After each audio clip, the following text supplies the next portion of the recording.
Well, greetings, vinyl community. This one begins with a word from our sponsor. I got some rough news last night, which is that I am being evicted from this apartment. So, apart from not knowing where I will be going, all of this stuff has to move somehow. And this is drop in the bucket territory, but to lighten the inventory slightly, I want to suggest people purchase my own LPs. I'm going to make a special offer for these albums, Paleozoic and The Insect Garden. They'll be $15 each or $20 for both, postage included in the USA. If you're outside the USA, the postage is just going to be so much that I don't recommend buying them from me. You can probably get them just as well from one of the other distributors, one of the professionals. But I'll put a contact email below if anybody's interested. And talk briefly about a few other albums that I've picked up recently, just catching up slightly. It's one of my very favorite Joni Mitchell albums, Don Juan's Reckless Daughter, double LP from 1977, featuring very prominently Jaco Pastorius on bass. Some tracks are just Joni on vocals and acoustic guitar with Jaco on bass, with or without John Guerin on drums. Wayne Shorter is also on this album.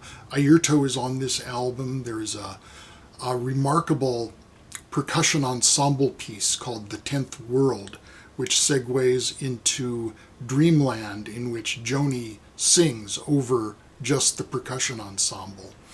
And one of the most remarkable parts of the album is the side 2, side-long piece, Paprika Plains, which is Joni accompanied by orchestra with this very ruminative, rhapsodic piano. And the orchestration is provided by Michael Gibbs, who is noted for his work with Gary Burton.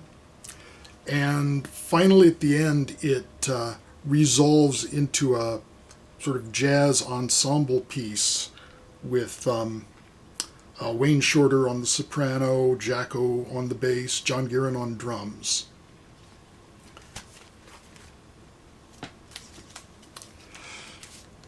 Two albums featuring Patrick Moraz before he joined Yes and the Moody Blues.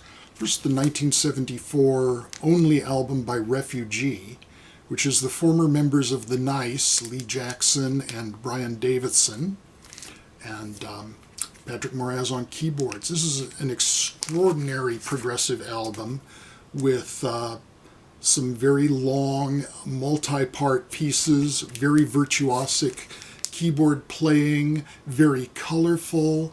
A lot of people are not going to be able to hack Lee Jackson's vocals, though. And earlier than that, recorded in 1971, the soul album by Maine Horse, with Patrick Moraz on mostly organ, also piano, glockenspiel, and clavio synthesizer. Peter Lockett on guitar and violin, Jean Ristori on bass and cello, and Bryson Graham on drums. Patrick Moraz's playing is nowhere near as showy on this as on the Refugee album. He does a lot of just very rhythmic chording in the background. A little bit of a Spencer Davis group feel, I think, but more proggy than that. This is one I've been after for a long time. John Coltrane, Interstellar Space, a posthumous release consisting of 4 duets by John Coltrane with Rashid Ali on drums. And each piece is named for one of the planets, Mars, Venus, Jupiter, and Saturn. This was recorded towards the end of Coltrane's life in 1967. And so the music is very free, without a chordal instrument or a bass. Coltrane is able to be very unfettered, but there is still the implication of a harmony.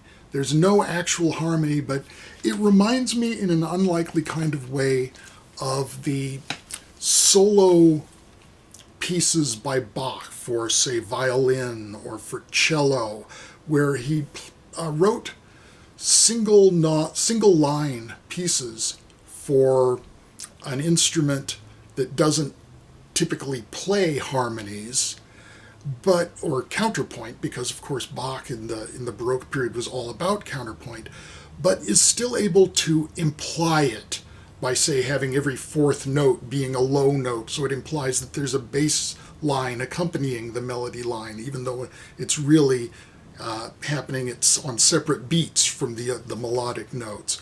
That's the kind of thing that's happening with Coltrane. He's implying that there is still some kind of harmonic atmosphere happening, even though there's no literal harmony, and the music is very free and goes off into the stratosphere appropriately enough. So that's that. Release from the 70s. Another release from the 70s on the Ictus label, run by the percussionist Andrea Centazzo, Real Time, featuring Centazzo on percussion, Alvin Curran, who's known for his songs and views of the magnetic garden, or Canti e Veduti del Giardino Magnetico. He plays piano, trumpet, and synthesizers, and Evan Parker on soprano and tenor saxophones. This is a live recording from Rome in December 1977, released in 1978. Finally, a later release by Duke Ellington, the Afro-Eurasian Eclipse. I love this cover. This one was the fruit of one of his State Department tours for the United States State Department. And he gathered impressions of different parts of the world and sets them up here with pieces titled Chinoiserie, Didgeridoo, Afrique, and 8 o'clock rock. So you've got, right off the bat, that's just side one. You've got Asia, Australia, Africa, and Europe.